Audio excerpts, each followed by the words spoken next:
दीवार ड्रामे की आने वाली स्टोरी बहुत इंटरेस्टिंग हो चुकी है क्योंकि गुड़िया अब बहुत ही ज्यादा हमजा की केयर करने लगी है। उसे इस बात का अब एहसास हो चुका है कि वो जो कुछ भी कर रही है वो बहुत गलत। उसे ये सब कुछ नहीं करना चाहिए। जिंदगी में जो कुछ उसके साथ हुआ है, उसके अपने भाइयों ने उसे धुतकार दिया और उस वक्त हमजा ने उसको सपोर्ट किया। यहाँ पर हमजा की इतनी केयर करना हमजा को ये बात जाहिर कर रहा था और हमजा भी बिया को बिल्कुल ऐसे ही रखता है जैसे उसकी अपनी औलाद हो।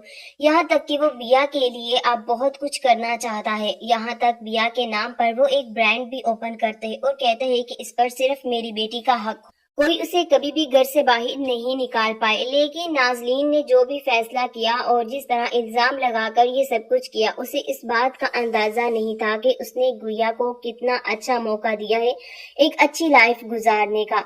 यहाँ पर आप जैसे ही ये सब कुछ हो रहा होते हैं तो रानी के साथ वो बहुत ही गलत करती है और कहती है कि तुम्हें तो गुड़िया बाजी की बहुत परवाह थी, जाओ गुड़िया बाजी के पास रह लो, यकीनन वो कंगले इंसान के साथ रह रही होंगी। ये बात सुनकर अब वो कहती है कि जो कुछ भी हुआ मैं जानती हूँ कि हमजा भाई एक बहुत अच्छे इंसान और फिर स्कूल के प्रिंसिपल भी है। अगर उन्हें पता चल गया कि फरजाना ने ये सब कुछ किया है तो फरजाना को तो जॉब से निकाल देंगे, लेकिन फरजाना ये जॉब किसी भी सूरत नहीं छोड़ना चाहती। तो नाज़रीन भाभी सोचिए, अगर वो सच बताने पर आ गई तो आपका क्या होगा। ये बात सुनकर नाज़रीन उसके मुंह को बहुत जोर से दबाती है और कहती है खबरदार खबरदार, अगर तुमने ऐसा वैसा कुछ सोचा भी तो तुम जानती हो ना कि तुम्हारे शोहर तुम्हारा तो बिल्कुल भी सपोर्ट नहीं करता, तो तुम कहाँ ही जाओगी। ये बात सुनकर कहती है कि आप इसकी फिक्र करना छोड़ दे, रिज़्क देने का अल्लाह ने वादा दिया है, तो आप किस सूरत में खुदा बनी बैठी हैं। ये बात सुनकर कहती है कि बस मेरे साथ ज्यादा बकवास करने की तुम्हें जरूरत नहीं, क्योंकि मैं जानती हूँ ये बात बहुत अच्छे तरीके से कि क्या औकात है तुम्हारी।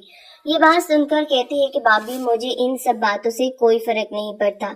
हाँ, जो कुछ भी बिलाल ने किया उन सब का मुझे बहुत पछतावा है। मैंने बहुत दफा बिलाल को रोकने की कोशिश की कि वो गलत कर रहे हैं, लेकिन उसकी आंखों पर भी पट्टी बंधी हुई थी सिर्फ अपने भाई की मोहब्बत की। लेकिन जब भाई धुतकारेगा तो उसे खुद समझ आ जाएगी कि उसके भाई ने उसे कितना बड़ा धोखा दिया है।